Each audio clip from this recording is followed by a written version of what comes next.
Thanks for tuning in to the Red Clinic podcast, where we focus on providing eating disorder education. I'm Dr. Schwalen, licensed psychologist and expert in the treatment of eating disorders. Today, I have with me one of my favorite dietitians, the Director of Nutrition Services at the Red Clinic and at Next Steps Worldwide. Her name is Melissa Bloom, registered dietitian, expert in eating disorders, and she is joining us today to kind of do a continuation of educating us on the 3 macronutrients: carbohydrates, fats, and protein. Hi, Melissa. Hi, thanks for having me. Absolutely. I'm glad you're back. Me too. So tell us what you're going to be talking to us about today. So I'm going to be talking about the macronutrient called fat and how we can give ourselves permission to eat fats.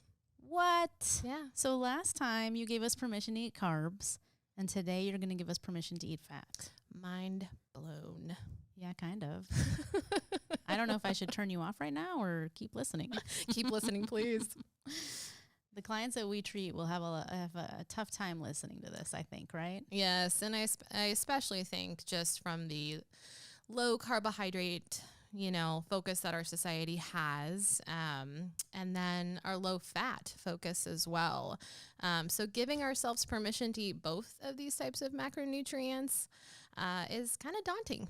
Okay, so let's talk about, can you just kind of overview first the macronutrients again, because I kind of spouted them off real fast. Yep. So just kind of tell us what they are, maybe why they're considered macronutrients. Sure.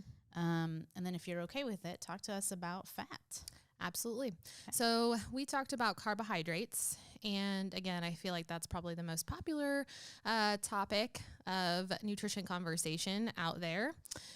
Carbohydrates are our main source of fuel. I want you to remember that about them. And they are a necessity.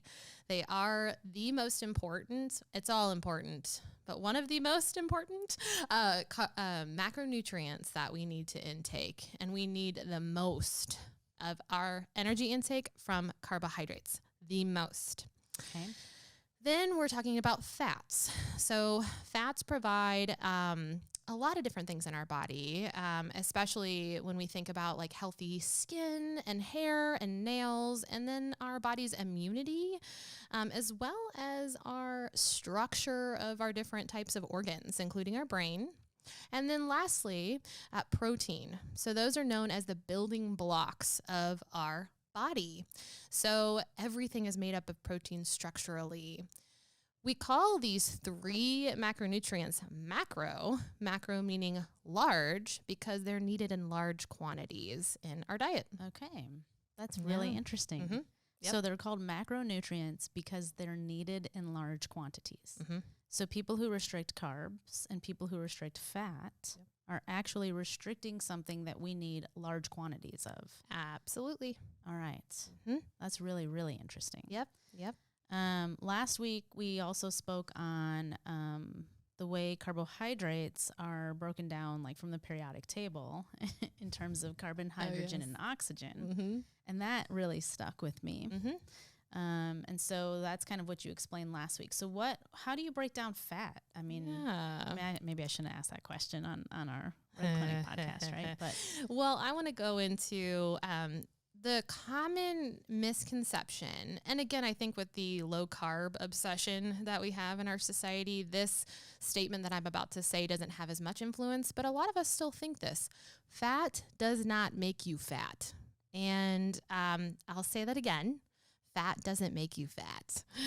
Fat has been utilized as this adjective, but it's a macronutrient. So every time you say, man, I'm having bad body image today, I'm fat, just think, you can't be a macronutrient. I have to cut in right here because it's so funny you said that.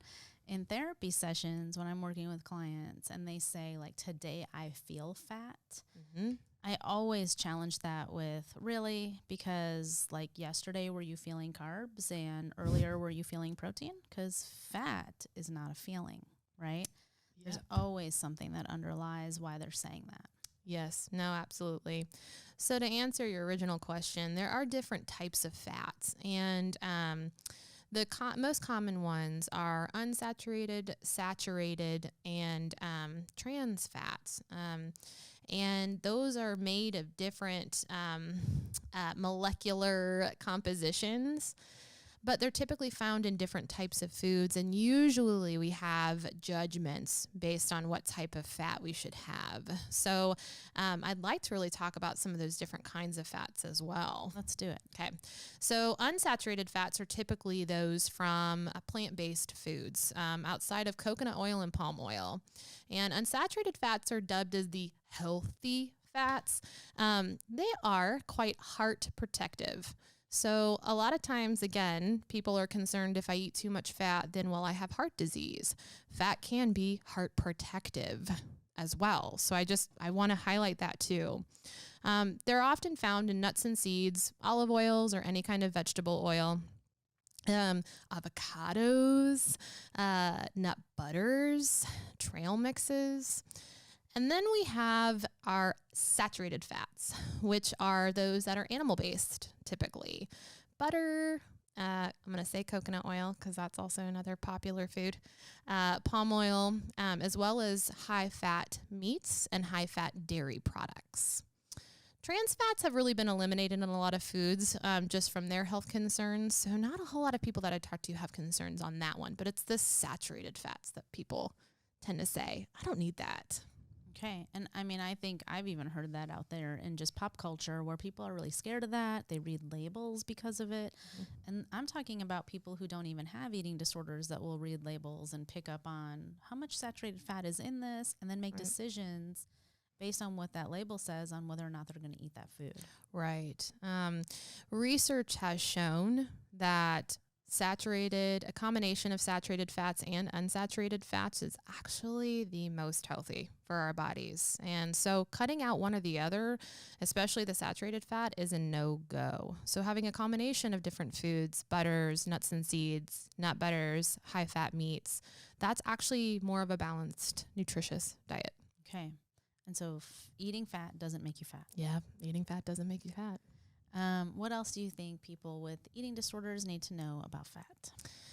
So one of the common misconceptions I also hear from just everyone and those who struggle with eating disorders is that our brain uses fat for energy, which is untrue. So our brain is made up of fat. So when we don't consume enough fat, then we're essentially eating away at our brain structure. And our other organs are very similar. So there's a protective layer around each of our organs that really protects us from like getting sick or bacteria going into an organ and affecting it. And if we don't have that protective layer of fat, then that becomes compromised. So we tend to get sick, losing our immunity.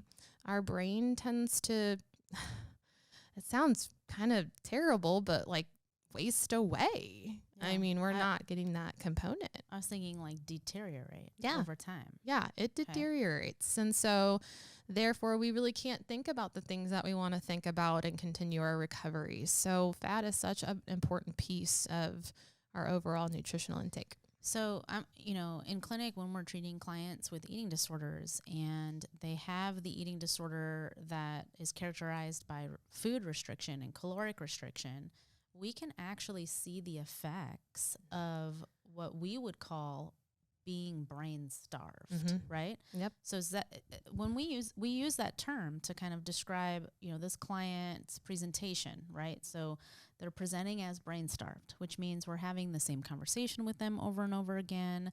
It doesn't seem like they're connecting the dots. It doesn't seem like they can even think about any kind of new situation.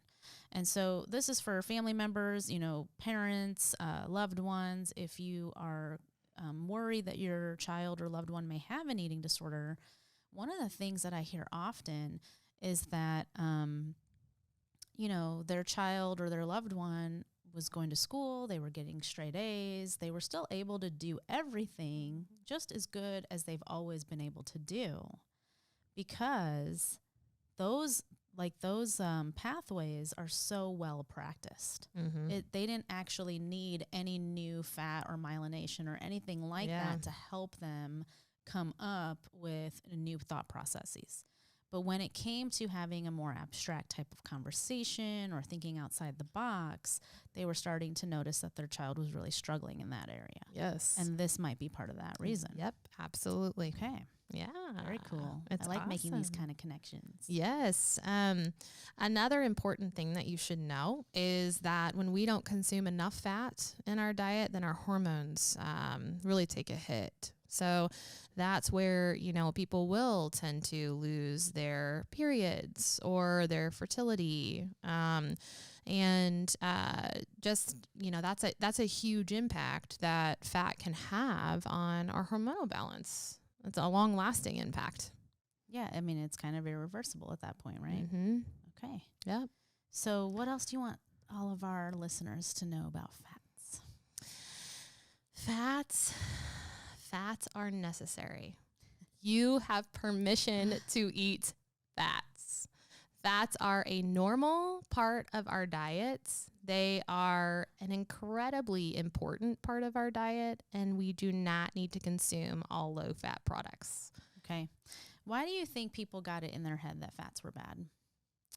So there's a little bit of a history to this. Back in the 1960s and 70s, there was an obsession with low fat. So it sounds kind of familiar now, our obsession with low carbs, 30, 40 years later. No, wait, it's 2020, 50 or 60 years later.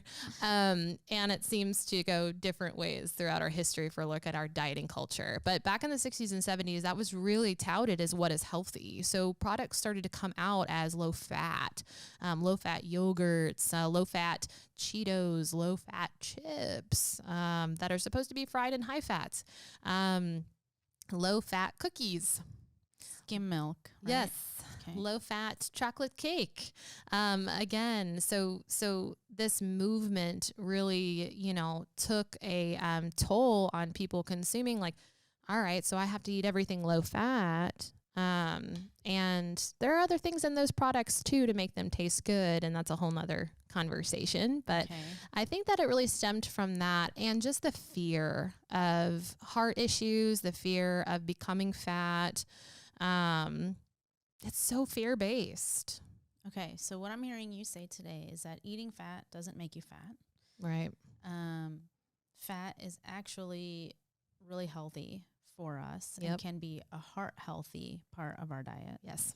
Okay, and it can really protect our organs, especially our brain. Yep. And is such a necessary part of our everyday diet. Yep. All You right. got it. Well, thanks, Melissa, for joining us today to give us some insight on how fat doesn't make you fat.